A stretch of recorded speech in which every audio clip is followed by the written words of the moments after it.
মাননীয় স্পিকার, আমি আপনাকে অনুরোধ করব আমার সময় 2 মিনিট বাড়িয়ে দিতে। আপনার বক্তব্যের ফ্লো যেন ঠিক থাকে সেই জন্য টানা 10 মিনিট দেওয়া হয়েছে।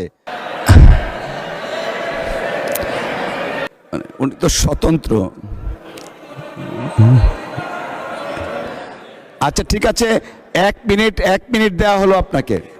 মাননীয় স্পিকার, আমরা বিশ্ববিদ্যালয়ের উপাচার্য নিয়োগের ক্ষেত্রেও দেখেছি সবগুলো বিশ্ববিদ্যালয়ে দলীয় ভিসি প্রভিসি নিয়োগ দেওয়া হয়েছে। দল করা দূষণীয় কিছু নয়, কিন্তু দল না করলে যদি নিয়োগ না হয় সেটা দুর্ভাগ্যজনক। দলদাস শিক্ষকদের হাতে। ধন্যবাদ মাননীয় সদস্য।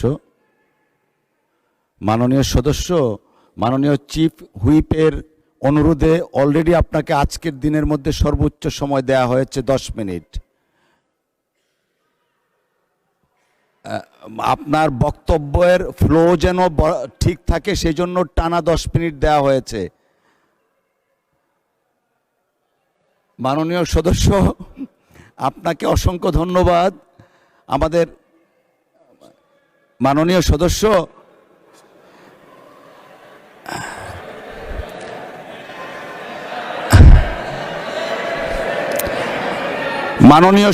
আপনি দয়া করে বসুন। You will have time, next time আপনাকে দেয়া হবে। এখন আমরা let us continue our business. I humbly request you to take your seat. Thank you.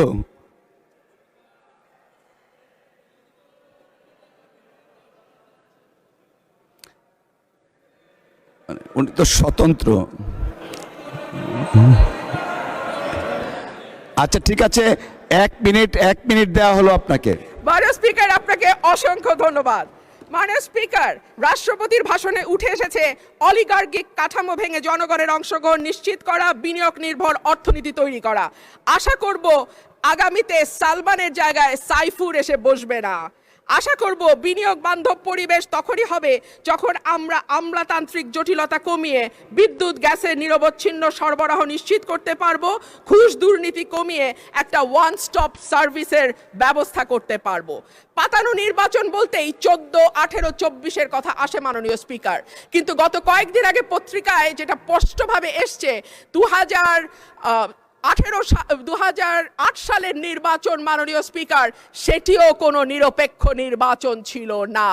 2008 সালের নির্বাচনেও একরকম পাতানো খেলা এবং ভেতরের নানান নকশার মাধ্যমে এক দলকে একেবারে ব্রুট মেজরিটি দিয়ে সংসদে আনা।